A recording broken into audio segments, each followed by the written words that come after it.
Hello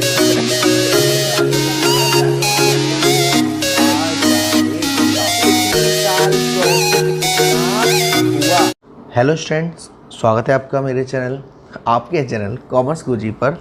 और आज की वीडियो में हम आपका जो लेटेस्ट एडिशन है अकाउंटेंसी डीके गोयल से not for profit organisation financial statements of not for profit organisation का चैप्टर जो है आपका वो स्टार्ट करने वाले हैं प्रैक्टिकल क्वेश्चन नंबर 1 से। लेकिन प्रैक्टिकल क्वेश्चन नंबर 1 को करने से पहले, स्टार्ट करने से पहले मैं आपको कुछ बातें समझाना चाहूँगा।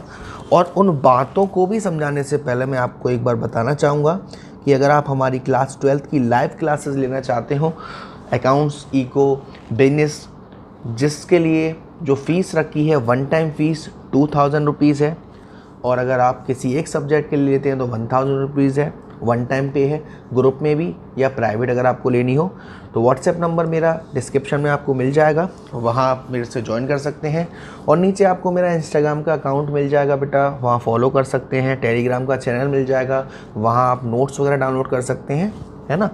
और अगर आप डीके गोयल की जगह टीएस ग्रेवाल भी यूज़ कर रहे हैं तो डीके गोयल यहाँ पर और टीएस ग्रेवाल नीचे डिस्क्रिप्शन में एक और लिंक है दूसरे चैनल का, वहाँ उसे फॉलो कर लेना। चलिए देखिए, जो सबसे पहला क्वेश्चन है उस क्वेश्चन में आपसे बनवाया जा रहा है रिसीप्ट एंड पेमेंट अकाउंट।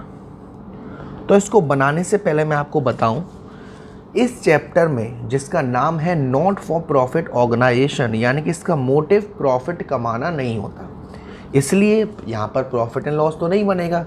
ये हमारी जो संस्थान होती है, एनजीओ फर्म होती है, जो सर्विस देने के लिए बनी हुई है, लेकिन इनके पास भी पैसा आता है, लोग डोनेशन देते हैं, इनके भी कुछ सब्सक्रिप्शन चार्जेस वगैरह होते हैं। तो जो इनका पहला अकाउंट बनाया जाएगा रिसीप्ट एंड पेमेंट अकाउंट, वो सेम टू सेम जैसा हम कैश बुक बनाते थे उस तरीके का बनता है। यानी कि अगर पैसा आया है तो रिसीप्ट साइड में जाएगा और अगर पैसा गया है तो पेमेंट में। नहीं आया, नहीं गया तो यहाँ पर मतलब नहीं है। तो सबसे पहला क्वेश्चन जिसमें आपका मॉडर्न क्लब का हम रिसीप्ट एंड पेमेंट अकाउंट बना रहे हैं, तो यहाँ पर हम मॉडर्न क्लब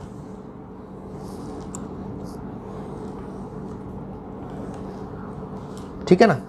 सबसे पहले रिसीप्ट एंड पेमेंट अकाउंट में यहाँ पर आपको शुरुआत का बैलेंस दे रखा होगा कि 1 तारीख को, क्योंकि 1 अप्रैल को आपके हाथ में कितना पैसा था, ये डेबिट साइड, ये क्रेडिट साइड, ठीक है ना।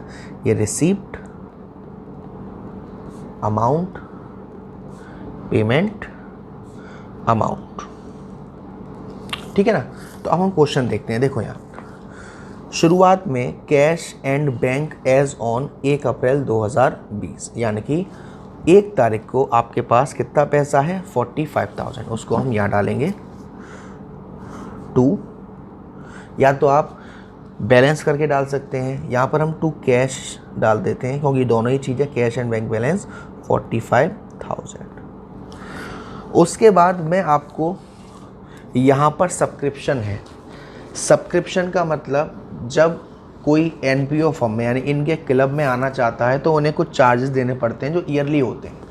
तो सब्सक्रिप्शन कितना मिला है इससे हमें कुछ मतलब नहीं है, ये जंपर झोला है जो हम बाद में जब हम समझेंगे उसको क्लियर करेंगे। अभी सब्सक्रिप्शन कितने का आया है 4,70,000 का। तो 2 सब्सक्रिप्शन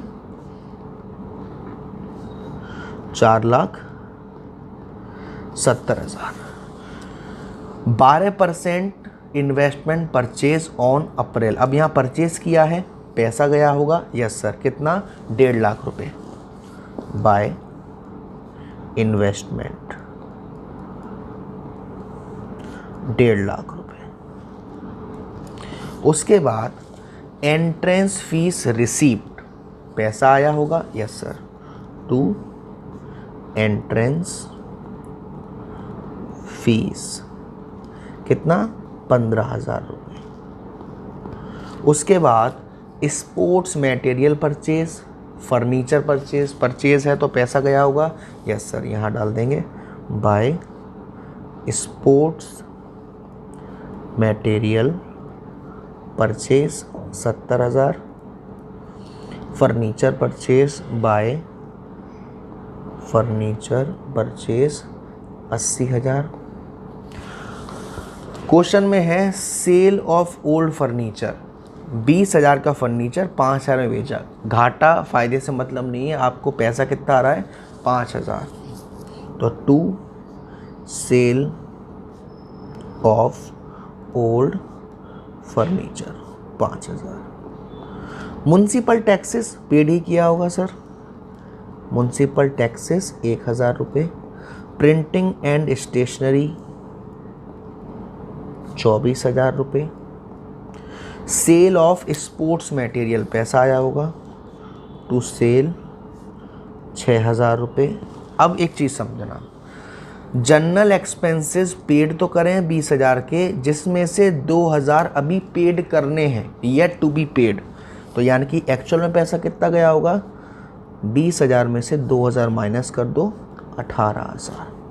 इंटरेस्ट रिसीव्ड हुई है इन्वेस्टमेंट पर, तो टू इंटरेस्ट कितना 6,000।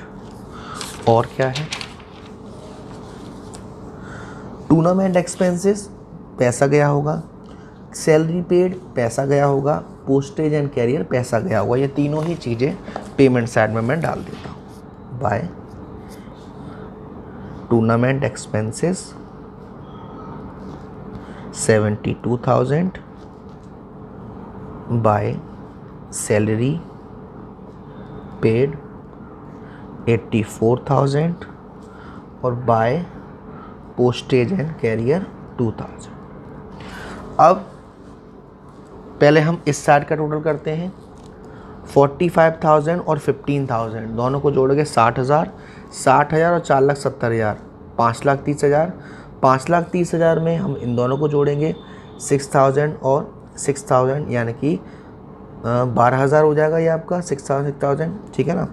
देन तो इधर का जो टोटल आएगा वो आएगा आपका, यहाँ लिख देता हूँ 5,47,000। अब ये तो आ गया 5,47,000।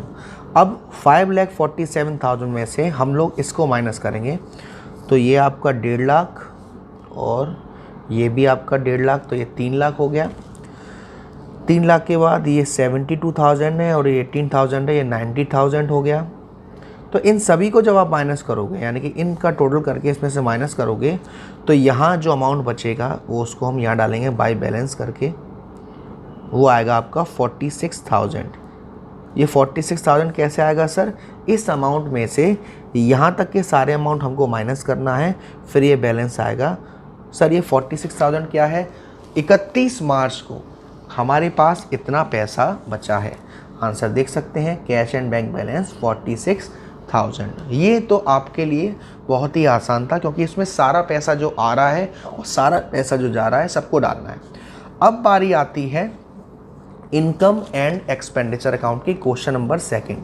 तो इनकम एंड एक्सपेंडिचर अकाउंट को करने से पहले, समझाने से पहले मैं आपको कुछ चीज़ें बताऊंगा। रिसीप्ट एंड पेमेंट अकाउंट के बाद बनता है इनकम एंड एक्सपेंडिचर अकाउंट, जो कि हमारा कुछ कुछ प्रॉफिट एंड लॉस की तरह होता है, लेकिन इसमें हमारी जो इनकम है वो 2 टाइप की होती है।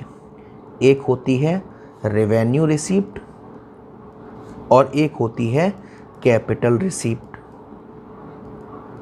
और जो खर्चा होता है वो भी 2 टाइप का, रेवेन्यू एक्सपेंडिचर और कैपिटल एक्सपेंडिचर।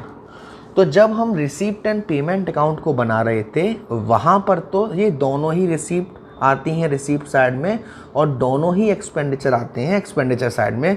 लेकिन जब हम करेंगे इनकम एंड एक्सपेंडिचर अकाउंट, तो वहाँ पर एक्सपेंडिचर साइड में सिर्फ रेवेन्यू एक्सपेंडिचर जाएगा और इनकम साइड में भी सिर्फ रेवेन्यू रिसीप्ट जाएगी। लेकिन क्वेश्चन अराइज होता है आपके लिए कि सर रेवेन्यू रिसीप्ट क्या होती हैं, कैपिटल रिसीप्ट क्या होती हैं, रेवेन्यू एक्सपेंडिचर क्या होता है, कैपिटल एक्सपेंडिचर क्या होता है। तो इसको थोड़ा अच्छे से और ध्यान से समझेंगे। देखो, इनको समझने के काफ़ी सारे टाइप हैं। सबसे पहली बात, रेवेन्यू रिसीप्ट हमारा वो पैसा है जिसके आने से ना ही हमारे ऊपर कोई लायबिलिटी बन रही है और ना ही हमारी कोई एसेट्स की वैल्यू कम हो रही है। दूसरी चीज़, रेवेन्यू रिसीप्ट आपका रिकरिंग नेचर का है, रिकरिंग नेचर यानी कि आपको बार बार मिलेगा। अभी मिल गया तो हो सकता है 6 महीने बाद फिर मिलेगा या 1 साल बाद फिर मिलेगा। रेवेन्यू रिसीप्ट आपकी वो रिसीप्ट होती हैं जो आपके बिजनेस के साइकिल से रिलेट करती हैं। अब इसका just opposite capital receipt. Capital receipt वो पैसा होता है जिसके आने से या तो आपके ऊपर लायबिलिटी चढ़ेगी या आपकी एसेट्स में कमी होगी। जैसे आपने कुछ फर्नीचर बेचा, कुछ फर्नीचर खरीदा, ये हमारी कैपिटल रिसीप्ट है। दूसरा, इसकी रिसीप्ट आपको रिकरिंग नेचर की नहीं होती, यानी कि बार बार नहीं मिलता। एक बार मिल गया फिर हाल फिलहाल आपको नहीं मिलना, जिसका बेनिफिट आपको हाल फिलहाल नहीं मिलना। अब बात ये आती है रेवेन्यू एक्सपेंडिचर और कैपिटल एक्सपेंडिचर की। रेवेन्यू एक्सपेंडिचर वो खर्चा है जो आपने एक बार कर दिया तो उसका बेनिफिट 1 साल के अंदर ही ख़त्म हो जाएगा, जो रिकरिंग नेचर का होता है। लेकिन उस खर्चे को करने पर ना ही आपकी कोई लायबिलिटी कम होगी और ना ही आपकी कोई एसेट्स बनेगी। कैपिटल एक्सपेंडिचर वो खर्चा होता है जो अगर आपने एक बार कर दिया तो उसका बेनिफिट आपको सालों साल मिलेगा। ऐसा करने से आपकी लायबिलिटी कम हो सकती है, एसेट्स बढ़ सकती है, लेकिन हमारे बिजनेस के पर्पज़ का नहीं होता। तो आई होप आपको 100% नहीं तो 10% तो समझ में आया होगा कि सर रेवेन्यू रिसीप्ट क्या है और कैपिटल रिसीप्ट क्या है, रेवेन्यू एक्सपेंडिचर क्या है और कैपिटल एक्सपेंडिचर क्या है। इनकम एंड एक्सपेंडिचर अकाउंट में ये जो डेबिट साइड होती है, क्वेश्चन नंबर 2 कर रहे हैं, ये डेबिट साइड होती है एक्सपेंडिचर की अमाउंट, ये हमारी होती है इनकम की अमाउंट। ये डेबिट साइड, ये क्रेडिट साइड। ठीक, अब देखो, अब आप बारी बारी से हम डिस्कस करेंगे कि कौन सी हमारी रेवेन्यू है, कौन सी हमारी कैपिटल है, उसी हिसाब से यहाँ पर हम ट्रीटमेंट करेंगे। देखो बेटा, सबसे पहले कैश बैलेंस। इतना आपको मालूम हुआ कि कैश बैलेंस हमारी एसेट्स है, ये यहाँ नहीं आएगी। लाइफ मेंबरशिप फीस, नाम में लगा हुआ है लाइफ मेंबरशिप फीस। एक बार पैसा आ गया, हाल फिलहाल नहीं आना, ये कैपिटल रिसीप्ट है, क्या ये आएगा? नहीं sir. Locker rent, locker rent आएगा, जब भी लॉकर होगा इस्तेमाल करेगा वो उसका किराया देगा। एंट्रेंस फीस, एंट्रेंस फीस का मतलब होता है आपका कोई ग्राउंड है, यहाँ पे एंटरटेनमेंट क्लब है, तो जब भी कोई देखने आएगा तो उसका पैसा देगा। सब्सक्रिप्शन सर कौन सा आएगा, हम कौन सा बना रहे हैं, 31 मार्च 2021, यानी कि सेशन होगा इसका 20-21, तो सब्सक्रिप्शन कौन सा लिया आएगा? 3,46,000। तो 3 चीज़ें अभी हमने पढ़ी, लॉकर रेंट आएगा सर, एंट्रेंस फीस आएगी और सब्सक्रिप्शन ये वाला। तो पहले मैं इन तीनों को डाल देता हूँ इनकम साइड में। बाय लॉकर रेंट कितना? 22,000। बाय एंट्रेंस फीस कितना? 5,700। बाय सब्सक्रिप्शन कितना? 3,46,000। उसके बाद और क्या क्या चीज़ आएगी sir? Donation for swimming pool, swimming pool के लिए डोनेशन मिली है, ये नहीं आएगा। क्यों नहीं आएगा वो हम आगे चल के समझेंगे, क्योंकि ये फंड होता है और स्पेसिफिक फंड है। इंटरेस्ट आएगा, मिसलेनियस इनकम आएगी और इनकम फ्रॉम एडवर्टाइजमेंट आएगी, ये तीनों चीज़ें आएंगी। बाय इंटरेस्ट, क्योंकि इंटरेस्ट आपको रेगुलर मिलेगी, आपने कहीं पर पैसा लगाया होगा। बाय मिसलेनियस इनकम 700 रुपये, और बाय इनकम फॉर एडवर्टाइजमेंट, तो एडवर्टाइजमेंट करवाया है उससे इनकम हुई है तो वो तो बार बार होगी, और इससे ना ही आपकी किसी एसेट पर फ़र्क पड़ रहा, ना ही लायबिलिटी पर फ़र्क पड़ रहा। तो ये तो बात हो गई हमारी इनकम साइड की। अब बारी आती है एक्सपेंडिचर की।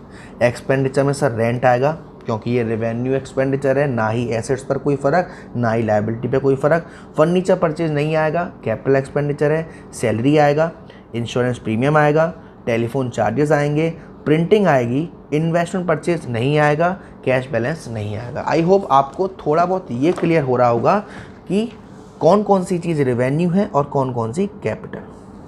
रेंट आएगा, क्योंकि भाई रेंट तो आपको बार बार देना पड़ेगा। फर्नीचर परचेज नहीं आएगा। सैलरी आएगा 2,40,000, सैलरी बार बार देनी पड़ती है। इंश्योरेंस प्रीमियम बार बार देना पड़ेगा 12,600। टेलीफोन के चार्जेस बार बार देने पड़ते हैं भाई, निब्बी हैं तो भैया बहुत ज़्यादा देने पड़ते हैं। खुद का भी रिचार्ज होता है, दूसरे का भी होता है 18,200। प्रिंटिंग 4,100। तो ये तो हमने ट्रीटमेंट कर दिया। अब आप लोग क्या करोगे, हम सबसे पहले इस साइड का करेंगे टोटल। तो जब हम इस साइड का सारा टोटल करेंगे तो इसका टोटल आपका आएगा 4,01,400।